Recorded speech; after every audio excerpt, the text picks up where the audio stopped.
A cult of death and destruction is rising from the far reaches of the world to right here in the USA.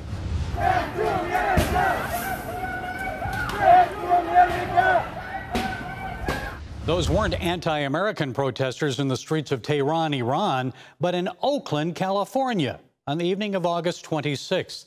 Death to America, death to police, death to the unborn. Folks, it's time to take a stand for our nation, democracy, and life. In Brazil, some Christians recently defended life by crowding outside an abortion clinic. They hoped to prevent a 10-year-old from aborting her baby. The girl reportedly had been raped by an uncle continuously since the age of 6. Authorities arrested that uncle, and although Brazilian law prohibits most abortions, they are allowed in cases of rape. Demonstrators supporting the abortion insisted it was too risky for the 10-year-old to give birth. She'd likely die, they said. Also, they said, she should not be forced to deliver the baby of her rapist and raise a child when she herself is still a child. Folks, this is a horrible tragedy. This child was traumatized repeatedly by a pedophile and then traumatized again when she was forced to undergo an abortion. My heart goes out to her, but my heart also goes out to her baby. That child didn't deserve to be murdered simply because it was the product of incestual rape. You see, when we start making exceptions, then it's easy to make more. Soon abortion is allowed and promoted with Down syndrome babies.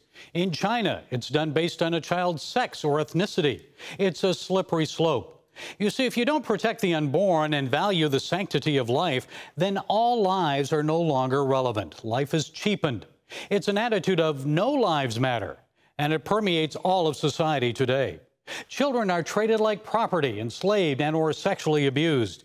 Dozens of missing children were recently rescued from human trafficking in Ohio, Michigan, Georgia, and Florida. Thank God for that. But you see the progression here? Disregard for human life metastasizes like cancer. It begins with children in the womb, then spreads to children outside the womb, and eventually evolves into disregard for the lives of the elderly. How many of them needlessly perished from COVID-19 in New York and New Jersey nursing homes and elsewhere? They were old. They would have died anyway, right? Wrong. Debasing human life led to the recent assault of an innocent pedestrian, pummeled in the head with a brick in Baltimore. In Union Springs, Alabama, a black man shot and killed another black man because he was taking too long to cross the street. Yes, the life of Janarian Travis Allen mattered to his family, friends, and especially to God. From the cradle to the grave, all lives are precious. We are created by God for His purposes. In Psalm 139, verses 13 through 16, most likely written by King David, he says, "For you created my inmost being. You knit me together in my mother's womb. I praise you because I am fearfully and wonderfully made. Your eyes saw my unformed body.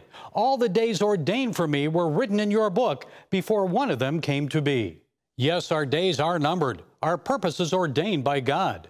Who knows, perhaps that 10-year-old's aborted child in Brazil was purposed by God to become a doctor saving lives, a teacher educating Brazil's children, or even a president leading the nation.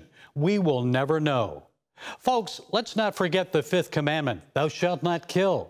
That includes children in and out of the womb, pedestrians walking on a sidewalk or slowly crossing the street, anyone.